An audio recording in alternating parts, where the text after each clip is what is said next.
Hey, Don on the Diamond here. Want to break down some things I see in this swing, some really things I love, and some things I think we can work on to take him to the next level. So the first thing I would like to call out is I love how he's picking up this foot and he's stacking this leg. If you notice how he's able to pick up this foot and stay balanced to keep that head still, load, while still stacking his weight over his second toe, that is big. That is something that I really love and I appreciate in his swing. So that's something that's going to benefit him later. Next thing that I really love about his swing, right? I love his backside engagement and him using his this back leg to drive him forward. That is something that you really don't see on too often unless somebody's put in some really good work.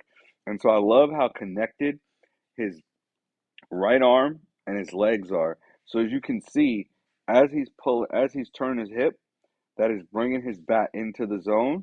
So with that really good load there and working those hands back, and stacking that leg is in a really strong starting position to attack the baseball forward, right? And I love that. The next thing I want to say, where I think he can work, the first thing is we got to get this leg locked out. When this leg isn't locked out, he's not able to transfer this energy this way and then his energies want to go in this leg, but now it needs to go back to eventually send it back up in his body. So essentially, by not locking this knee out, I'm sitting here at a about 120 degrees. We should be sitting somewhere even somewhere flat about here. That way, he can really drive and use the ground to push the force up into his body to hit the ball. So that's the first thing I think where we can work on is this locking his knee out.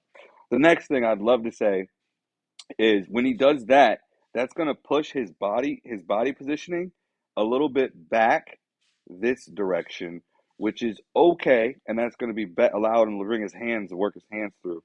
But the biggest thing I think we can work on is really keeping that left side engaged. See how flat that left arm is and how it's flattening out super early?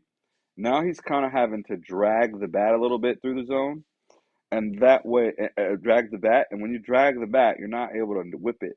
Think of that left hand as this left hand, bottom hand as your navigation system to the ball, and his right hand as the power to the ball.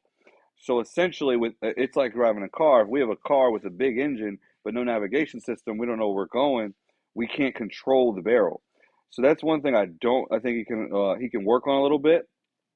And as he does that, he'll find he's able to work the ball, work his bat and his hands closer to his body and work them inside and out.